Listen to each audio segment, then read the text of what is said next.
Have you ever wondered why some people seem to glide through life with ease, while others struggle at every turn? Why do some families enjoy harmony, health, and abundance, while others face relentless hardship, illness, and sorrow? Welcome back to the channel. I'm your guide today, and together we're going to explore one of the most profound and enlightening questions in human existence: the invisible forces behind fortune and misfortune, as seen through the eyes of the Buddha. If you've ever looked around and thought life is unfair, you're not alone. From the outside, it may appear as though the universe hands out blessings and curses randomly.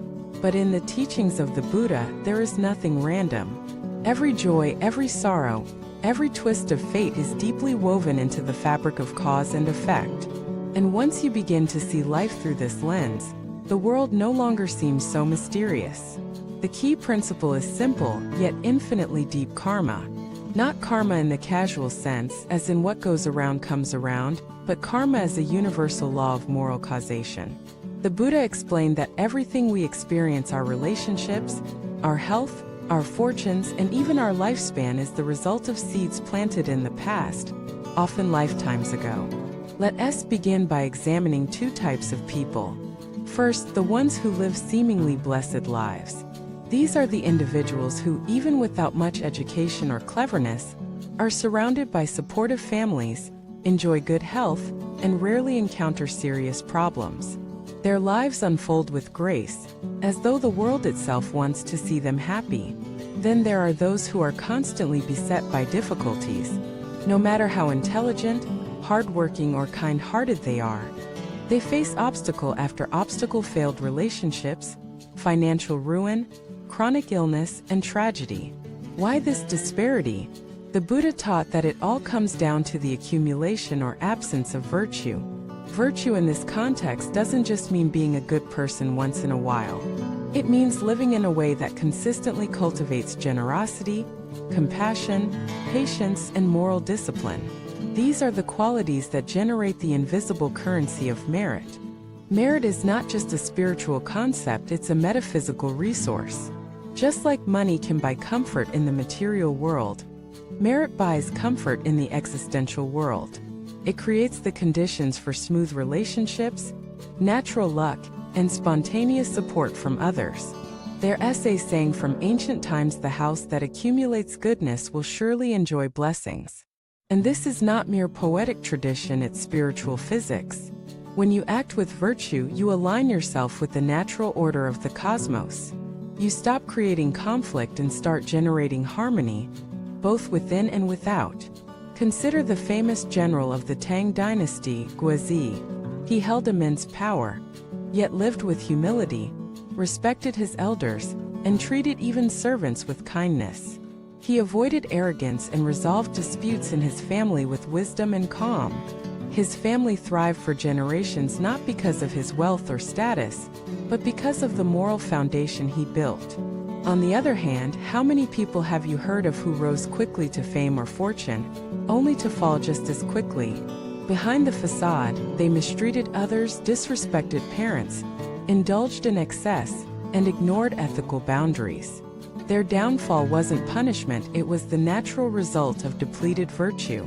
Virtue is the foundation. Without it, all other blessings are like flowers in a storm. They may bloom briefly, but they won't last. Now let us turn our gaze inward. Are you living a life of accumulated virtue, or are you constantly chasing material success while compromising your moral compass? It's important to realize that small acts of kindness, honesty, and patience done consistently over time build immense spiritual wealth. A kind word to a stranger, a small donation to someone in need, resisting the urge to gossip, forgiving instead of retaliating. These acts may seem insignificant, but they are spiritual gold. Conversely, every selfish act, every moment of anger, every lie, every indulgence in harmful behavior is a leak in your karmic reservoir. The more you leak, the more suffering you experience, not as punishment, but as a balancing of the scales. The Buddha said, "A single drop fills the vessel." If you fill your life with virtuous drops, one day the vessel will overflow with joy. If you fill it with harmful drops, it will overflow with pain. So what about the people who suffer despite being good? This is where the depth of karmic law comes into play. We carry with us not only the karma of this life, but of countless past lives. You may be suffering now not because of what you've done recently, but because of unresolved debts from long ago. But here's the good news: karma is not destiny. It is dynamic. It can be changed, purified, and transformed. The Buddha provided powerful tools for reshaping your karma. Sincere repentance.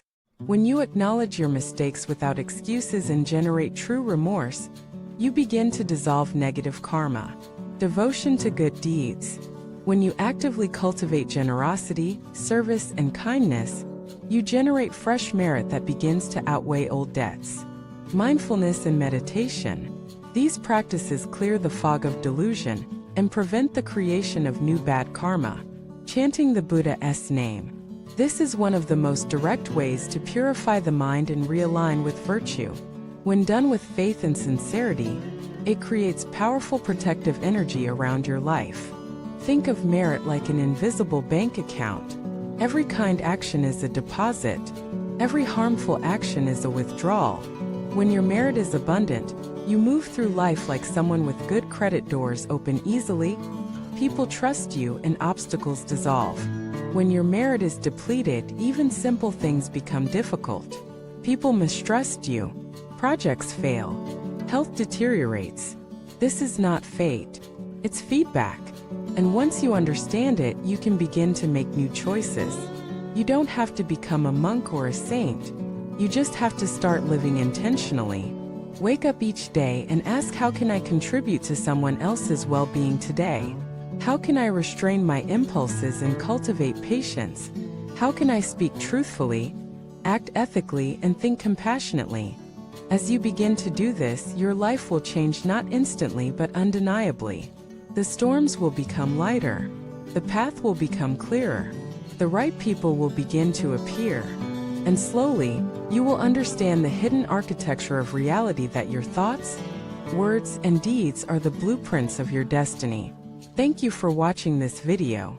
If this message helped you see life more clearly, please subscribe, leave a comment, and share it with others who might be searching for meaning. May your actions be filled with virtue, and your life overflow with the blessings of wisdom and peace.